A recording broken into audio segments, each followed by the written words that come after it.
योग बनाए निरोग का नारा आज पूरी दुनिया में गूंज रहा है। इस नारे को देश से विदेश तक पहुंचाने में सबसे ज्यादा अगर किसी का योगदान है तो वो हैं स्वामी रामदेव। 8वें अंतर्राष्ट्रीय योग दिवस से पहले स्वामी रामदेव से जानिए योग के टिप्स।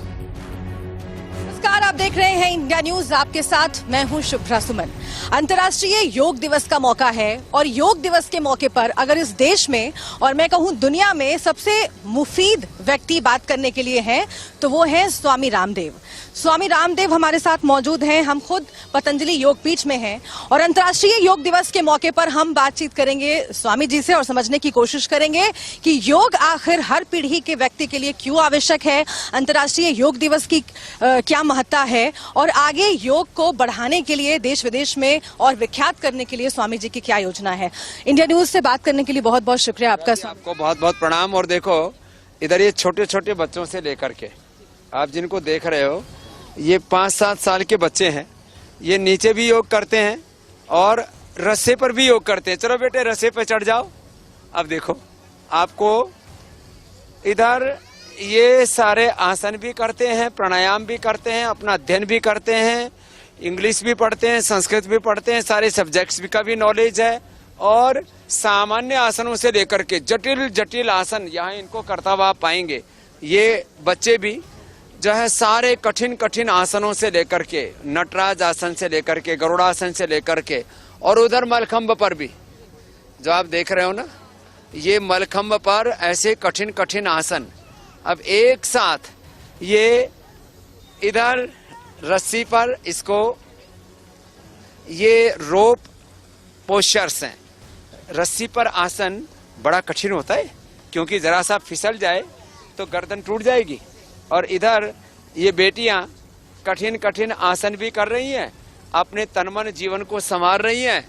और इसके बीच में एक बात मैं कहना चाहता हूँ, ये तो ठीक है कुछ कठिन आसन, कुछ सरल आसन, कुछ प्राणायाम और छोटे छोटे बच्चे चढ़ जाओ ऊपर पूरा और ऊपर चढ़ कर के और इनमें इतना सामर्थ्य है कि आप ये तो सुबह से 4 बजे से लगे हुए हैं, अब सांझ होने को है लेकिन ये रुकने का नाम नहीं ले रहे। माने इतना अप्रतिम साहस शक्ति इनमें आ जाती है। अब छोटे छोटे बच्चों को भी लेकर के माँ बाप यहाँ पर आए हुए हैं। ये करीब 2000 लगभग लोग यहाँ ठहर रहे हैं और करीब 1300-1400 योगाग्राम निरामयम में योग पीठ में करीब जो है हर रोज करीब 2000 कुल मिलाकर के 5000 लोग तो यहाँ उपचार के लिए आते हैं। करीब 3000 से ज्यादा लोगों की तो ठहरने की व्यवस्था। इतनी आईपीडी इंडोर पेशेंट फैसिलिटी और वो भी पंचकर्मा, षटकर्मा, स्नेहन, स्वेदन, वमन, विरेचन, नस्य, रक्त मोक्षण, अक्षय तर्पण, वाटर थेरापी, मड थेरापी, सारी चिकित्सा पद्धतियों के साथ इतना बड़ा तंत्र पूरे देश में नहीं है। इसलिए ये योग का, यज्ञ का, आयुर्वेद का, नेचुरोपैथी का, संस्कृति का, प्रकृति का महातीर्थ है पतंजलि योगपीठ। और यहाँ एक विधा नहीं, हमारी सनातन की सभी विधाएं। आप उधर देखिए, ये देखो क्या इनमें फुर्ती है इन बच्चों के अंदर। बालक भी, बेटे और बेटियां सब प्रकार से कुश्ती कर रहे हैं और बेटियां भी शुरू करो। बिल्कुल सब सारे जो यहाँ पर एक्टिविटीज हो रहे हैं हम वो दिखाते चल रहे हैं। सवाल जवाब का सिलसिला भी चलते रहे। बाबा जी देखिए, आपने कहा कि मानसिक स्वास्थ्य के लिए, शारीरिक स्वास्थ्य के लिए योग बहुत आवश्यक है और वो तो सब मानते हैं, लेकिन भारत से जो संदेश दुनिया में गए हैं, अहिंसा का संदेश गया है, शांति का संदेश गया है, अब योग का संदेश जा रहा है और माना जाता है कि योग को न सिर्फ भारत में प्रतिष्ठित करने के लिए बल्कि पूरे विश्व तक पहुंचाने के लिए आपका योगदान बहुत बड़ा है। इस बार मानवता के लिए योग जो थीम रखा गया है इसके बारे में भी बताइए, क्योंकि योग स्वास्थ्य के लिए अच्छा है लेकिन मानवता के लिए कैसे कारगर है? मनुष्य अच्छा होगा तो मानवता अपने आप ही ठीक हो जाएगी। मनुष्य और मनुष्यता ये मनुष्य के अंतर्निहित चरित्र से है। इसलिए वेद में कहा मनोर्भव जनया दैव्यम जन्म। जैसे व्यक्ति और व्यक्तित्व तो अलग नहीं होता है, हिंदू और हिंदुत्व तो अलग नहीं होता है। तो योग से हमारी भीतर की जो मनुष्यता है, मानवता है, वो बढ़ती है। आज मनुष्य अपने से ही दूर हो गया है। उसका आहार, उसका विचार, उसकी वाणी, उसका व्यवहार, उसका स्वभाव वो विकृत हो गया है। इसलिए मैं सबसे चाहूंगा कि सब योग को अपनाएं। योग में कम से कम 5-10 प्राणायाम कर लें, 5-10 आसन कर लें, थोड़ी देर का ध्यान कर लें, जरा अपनी निजता का भी विचार कर लें। जब हम अपने स्वरूप से दूर हो जाते हैं ना, तो सारी समस्याएं पैदा होती हैं। और इसलिए मैं आपको कहना चाहूँगा, जीवन का आरोहण पाना है, जैसे हम यहाँ सीढ़ियों पर चढ़ रहे हैं, तो ये एक फिजिकल आरोहण है। जीवन का आरोहण किससे मिलेगा? जीवन का आरोहण मिलेगा योग से। जब हम योग करते हैं, मात्र मैं तो कहता हूं 5 प्राणायाम भी कोई कर ले, माने बिल्कुल सिंपल से 5 प्राणायाम है। किसी ने 5 प्राणायाम भी करने शुरू कर दिए, लेकिन उसको निष्ठा पूर्वक, निरंतरता पूर्वक करने की आवश्यकता है। और जो भस्त्रिका कर लेते हैं, जो कपालभाति कर लेते हैं, अनुलोम विलोम कर लेते हैं, आज सारे देश को पता लग गया कपालभाति अनुलोम विलोम क्या है। 140 करोड़ लोगों तक हमने योग का संदेश पहुंचा दिया है। 20-25 करोड़ नियमित रूप से करने लग गए हैं। 40-50 करोड़ लोग जब मुसीबत में होते हैं तब योग करते हैं। अरे अब तो थोड़ा वेट बढ़ गया, बीपी बढ़ गया, शुगर बढ़ गया, कोलेस्ट्रॉल बढ़ गया, अब तो जिंदगी बोझिल सी होगी, अब तो थोड़ा योग कर लें। कुछ लोग 21 जून को ही कर लेते हैं, एक दिन तो घर से बाहर निकलते ही है। तो हर दिन योग करने का लोगों का स्वभाव बने, ये हमारा प्रयास है। 100 से ज्यादा मैं योग की क्रियाएं बताता हूं। मैं कहता हूं आप सूर्य नमस्कार ही कर लो, सूर्य नमस्कार करो बच्चों, सूर्य नमस्कार कर लो। आपसे ज्यादा नहीं हो पाता है तो सूर्य नमस्कार के साथ साथ आप कुछ सहज आसन, जैसे अब बैठे हुए, बैठे बैठे आगे झुक गए, ये योग मुद्रासन हो गया, ये योग मुद्रासन है। आगे झुक गए और झुक करके इसी में कपालभाति कर लिया, योग मुद्रासन कर लिया। ये मंडूकासन कर लिया। अब इसी में पीछे झुक गए तो सुप्त वज्रासन हो गया। कितना इजी है। और अब तो मौसम भी बहुत सुहाना हो गया है। बस बड़ा भगवान बारिश ना करे, क्योंकि कल की तैयारी है। यहाँ 40-50 स्क्रीन लगे हैं, करीब 5-10 हजार लोग इकट्ठे होकर के योग करने वाले हैं। और जब 8-10 हजार लोग इकट्ठे होकर के योग करेंगे तो पूरी दुनिया को एक यूनिटी का संदेश जाएगा, ह्यूमैनिटी का। और योग ये खाली एक पक्ष नहीं है, ये जो विविध आयाम है योग के, देखो इसी विविध आयाम पर एक जरा बात करें, क्योंकि कोरोना काल से ये दुनिया अभी पूरी तरह निकली भी नहीं है। 2 साल ऐसा बीता कि कोरोना की वजह से सब लोग परेशान रहे। शारीरिक स्वास्थ्य की हम बात कर रहे हैं और उस पर योग कैसे कारगर साबित होता है ये आप बता रहे हैं, लेकिन मानसिक विकार से भी बाबा जी लोग बहुत जूझ रहे हैं। मानसिक स्वास्थ्य को ठीक रखने के लिए आप क्या सजेस्ट करेंगे और कैसे योग एक जरिया बन सकता है मानसिक स्वास्थ्य ठीक? जिसमें मैंने कहा 5 मिनट, जैसे बच्चे सूर्य नमस्कार कर रहे हैं, अब ये बेटियां हैं, आप एक एक बेटी की सेहत देखिए, आप इनकी हाइट देखिए, इनके चेहरे की चमक देखिए, इनका उत्साह देखिए, और ये सुबह से लगे हुए हैं यहाँ। मीन्स ये तो एक इंटरनेशनल योग डे पर हम कुछ प्रतीकात्मक रूप से कुछ योग के पहलुओं के ऊपर प्रकाश डाल रहे हैं। Yoga for health, yoga for mental peace, yoga for humanity, yoga for self discipline, yoga for self realization, माने self inspiration, self motivation, self wisdom से लेकर के क्या नहीं मिलता योग से। आप योग से करते क्या है? आप बात कर रहे हो आदमी के कॉन्शियस की, उसकी चेतना की।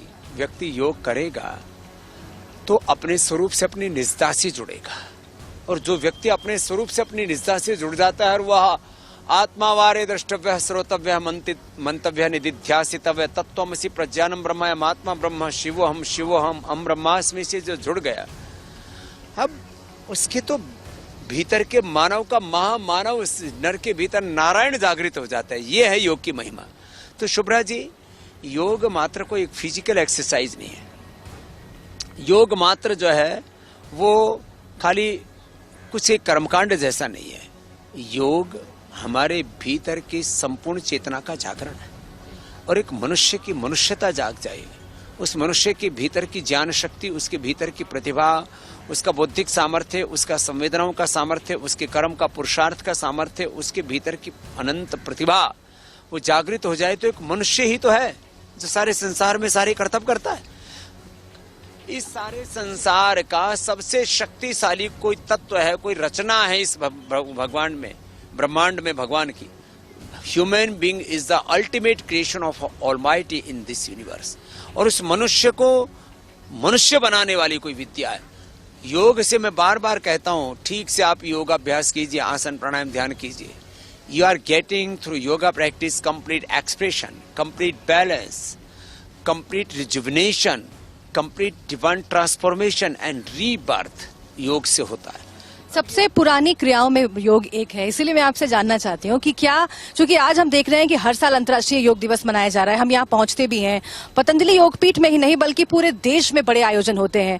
क्या योग को विश्व पटल पर लाने में थोड़ी देर लगी बाबा जी? और अब जो हो रहा है, आप क्या संदेश देना चाहेंगे विश्व में मौजूद वो तमाम लोगों को, भारतीय भी हैं, गैर भारतीय भी हैं, जो योग करते भी हैं, करना भी चाहते हैं और अपनी जीवन पद्धति में शामिल भी करना? भारत में ही 75 आइकॉनिक स्थानों पर 500 जिलों में 5000 तहसीलों में लाखों गांवों में एक साथ हम योग कर रहे हैं।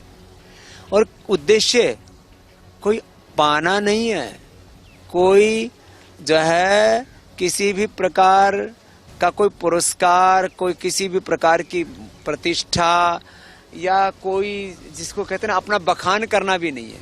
क्या उद्देश्य? एक ही उद्देश्य है कि योग आगे बढ़ेगा तो मनुष्यता आगे बढ़ेगी, योग आगे बढ़ेगा तो आदमी का, अब बताओ सुब्रह जी, घर का 50% से ज्यादा खर्चा किन चीजों में होता है? माँ बाप बीमार हैं, बच्चे बीमार हैं, बीपी है, शुगर है, थायराइड है, कैंसर है। जिंदगी भर की कमाई यदि आदमी 1 महीना हॉस्पिटल में भर्ती हो जाए उसी में बर्बाद हो जाती है। आधे से ज्यादा खर्चा घर में दवाई का है, आधे से ज्यादा खर्चा यदि घर में कोई बीड़ी सिगरेट शराब नशा करने लग जाए उससे है, आधे से ज्यादा घर की खर्चा नहीं, पूरे घर की बर्बादी हो जाती है।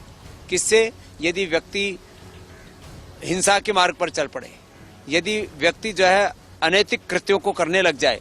तो योग करने वाला बीमार नहीं पड़ेगा, योग करने वाला नशा नहीं करेगा, योग करने वाला हिंसा नहीं करेगा, योग करने वाले के मन में कोई दुर्विचार, हृदय में कोई दुर्भावना, उसके जीवन में कोई दुर्गुण दोष नहीं रहेंगे। ये है योग का मूल तत्व।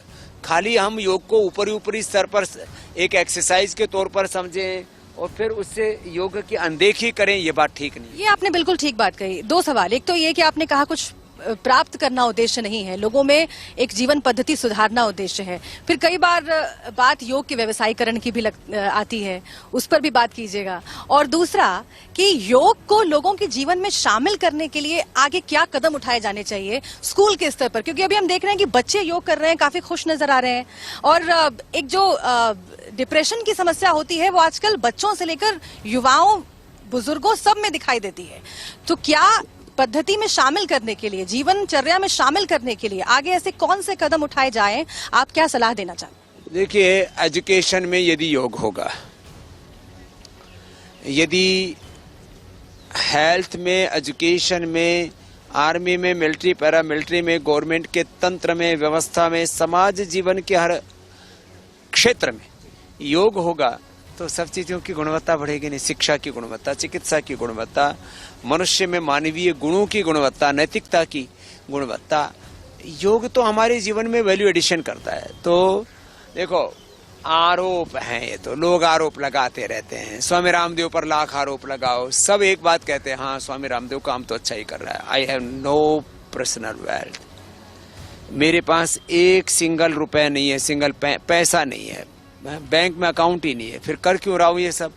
यदि मैं न करता तो ये योग का, आयुर्वेद का, स्वदेशी का गौरव, आज भारतीय शिक्षा और चिकित्सा व्यवस्था की पुनः प्रतिष्ठा, आज वो लाखों करोड़ों लोग जिनको हमने जीवन दान दिया, उनको आरोग्य दिया, उनके मन को शांति दी, उनको सही मार्ग दिखाया, और अभी भी हजारों लोगों को हम मौत से बचा रहे हैं। लोगों को लीवर फेल हो रहा है, किडनी फेल हो रही है, कैंसर हो रहा है, हार्ट अटैक हो रहा है, लोग अलग अलग शारीरिक मानसिक रोगों से परेशान हैं। उन हताश निराश लोगों को मैं सुबह 4 बजे उठ करके बातें करना बहुत आसान है। एक दिन मेरे साथ रह करके देखो, गुजार करके देखो, सुबह 4 बजे से लेकर के रात को 10, 11, 12 बजे तक कैसे एक सन्यासी का जीवन होता है। अपने जीवन में नितांत अपरिग्रह का, अभाव का, तप का पालन करते हुए कि मेरे पास जो सामर्थ्य है वो सब सेवा के लिए, सारी समृद्धि, सारा अर्थ परमार्थ के लिए। अर्थ के बिना तो कोई परमार्थ नहीं हो सकता, अर्थ के बिना तो अनर्थ होता है। इसलिए मैं सबसे यही कहूँगा, मुझे इसकी कोई परवाह नहीं है कि मुझे लोग क्या कहते हैं। मुझे इसकी परवाह है कि मैं अपना योग धर्म, अपना संन्यास धर्म, अपना सनातन धर्म, अपना सेवा धर्म, अपना ऋषि धर्म मैं ठीक से निभा पाऊँ, और मैं निभा रहा हूँ और निभाऊंगा। लाख कोई आलोचना करे उसकी कोई परवाह नहीं। और अल्टीमेटली जब योग का ये वैभव बढ़ेगा, योग का वर्चस्व होगा, योग की राष्ट्र और विश्व में प्रतिष्ठा होगी, मैं तो कहता हूँ इस समय का योग धर्म ही योग धर्म है। और योग करना और कराना यही परम धर्म, यही सनातन ऋषि धर्म, यही राष्ट्र धर्म, मानव धर्म, और पूरे विश्व के लोगों के लिए इससे बड़ा कोई कर्म धर्म हो ही नहीं सकता, और हो रहा है, होगा। अच्छा, विकार की बात करते हैं, और शरीर का विकार हो या मस्तिष्क का विकार हो, उसे दूर करने में योग बहुत ही बड़ी भूमिका अदा करता है और बहुत अच्छी प्रैक्टिस है। लेकिन विकार सिर्फ मस्तिष्क या शरीर में ही नहीं होते हैं बाबा जी, विकार समाज में भी होते हैं, विकार लोगों में भी होते हैं कई बार। आज जो मनुष्य से, हाँ, मनुष्य से आते हैं, लेकिन आज जो देश में किसी प्रकृति के किसी दूसरे अस्तित्व से कोई खतरा नहीं है। तो अब मैं तो एक ही बात कहूँगा, मैं जिस विकार की बात कर रही थी बाबा जी, आजकल देश प्रेम बनाम देशद्रोह ये चल रहा है, मंदिर मस्जिद चल रहा है। आप इस मौके पर क्या संदेश देना चाहेंगे उन लोगों को जो कि इस मसले पर देश में कई बार समस्याएं खड़ी कर देते हैं? बच्चों रहने दो अब, बहुत हो गया, टूट जाओगे, अभी कल भी करना है, रहने दो अब, सबको मना कर दो, बैठ जाओ, बैठ जाओ, प्रणाम कर लो साहब, प्रणाम करो, इधर आ जाओ, यहां बैठ जाओ, बेटियां इधर आ जाओ, बेटियां इधर आ जाओ। क्या संदेश देना चाहेंगे बाबा जी? जी, क्योंकि जैसा कि मैंने कहा, विकार समाज में भी होते हैं। अब देशद्रोह बनाम देश प्रेम की बात हो रही है, हिंदू मुसलमान की बात हो रही है। अंतर्राष्ट्रीय योग दिवस के मौके पर चूंकि आपको सब सुनेंगे, आप क्या संदेश? ये मानता हूं कि सब लोग यदि मात्र ये भस्त्रिका, कपालभाति, अनुलोम विलोम करो बच्चे, ये इतना ही करना शुरू कर देंगे ना, तो ये सारा संघर्ष जो समाज का है ना, ये सारा टल जाएगा। और ये इसलिए मैं बोल रहा हूं, कुछ लोग कहते हैं देशद्रोही है, हाँ मैं मानता हूं, कुछ लोग देश में रह करके भी देश से द्रोह करते हैं, कुछ लोग भारत में रह करके भारत के साथ गद्दारी भी करते हैं, लेकिन सबको देशद्रोही कहना ठीक नहीं है। हाँ, उनके ब्रेन की जो प्रोग्रामिंग है वो ठीक नहीं हुई है। बहुत से ऐसे लोग हैं जो भारत में रह करके भी कुछ एंटी नेशनल जो एलिमेंट्स हैं देश में और दुनिया में, उनके साथ अलाइन है। और कुछ लोग इस देश में एक सामाजिक, आर्थिक, राजनीतिक, धार्मिक विद्रोह, विघटन, या ये कहें कि कुछ लोगों का ख्वाब है कि देश में अराजकता फैलाओ, हिंसा फैलाओ, हिंदू मुसलमान के नाम पर लड़ाओ, देश में कोई ना कोई ऐसा मुद्दा लेकर के आओ जिससे अराजकता फैले, अशांति फैले। अराजकता, अशांति फैलाओ और मोदी को और अमित शाह को सत्ता से हटाओ, क्योंकि जब तक ये बोले सत्ता में है तुम्हारा पत्ता नहीं चलेगा। तो अब वो लोगों के निराशा, कुंठा, हताशा, वो जो है वो इस तरह के काम करवा रही है। तो मैं मानता हूं कि विरोध होना चाहिए, मुद्दों पर आधारित, विचारधाराओं पर आधारित, नीतियों पर आधारित, लेकिन अब आप फ्रस्ट्रेशन में ऐसा करते हो देश के साथ, ये ठीक नहीं है। उन लोगों के लिए जो आप कह रहे हैं कि फ्रस्ट्रेशन में ऐसा करते हैं, कौन सी योग विधा बताना चाहेंगे? ये भ्रामरी है।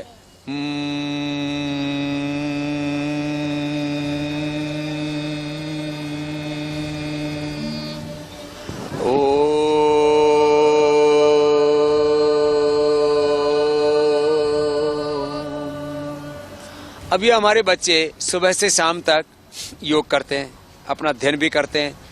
आप बच्चों का शरीर देखिए, इनका बॉडी देखिए। आजकल शहरों में जंक फूड, फास्ट फूड खा खा करके जवान बच्चों को बीपी, शुगर, थायराइड, घुटने दुख रहे हैं, कमर दुख रही है, जवान बच्चों को चक्कर आ रहे हैं। क्यों हो रहा है? लोगों का आहार, विचार, वाणी, व्यवहार, स्वभाव, आचरण दूषित हो गया है। योग इस दूषित और कलुषित तन मन जीवन को पावन करता है। इसलिए योग को ना, मैं बार बार यही कह रहा हूं, आप योग को व्यापकता से जब समझेंगे और अपनाएंगे, तो मेरा तो यही आह्वान है इंडिया न्यूज के सभी दर्शकों से कि आपने इंटरव्यू तो बहुत देख लिया, अब एक संकल्प ले लो। कि हमें कम से कम 5 प्राणायाम, 5 आसन कम से कम रोज करने, छोटे छोटे जिंदगी में बदलाव लाने, छोटे छोटे इनिशिएटिव लेने हैं। सुबह उठ करके आंवला एलोवेरा गिलोय पीना है, विरुद्ध आहार नहीं लेना है, खाने के 1 घंटे बाद पानी पीना है, सात्विक आहार सात्विक विचार में जीना है, स्वदेशी के संकल्प में जीना है। बहुत बहुत शुक्रिया आपका बाबा रामदेव हमसे बातचीत करने के लिए। और बाबा रामदेव यही संदेश दे रहे हैं कि अंतर्राष्ट्रीय योग दिवस के मौके पर कम से कम आधा घंटा योग आप रोज करेंगे, ये संकल्प जरूर लें।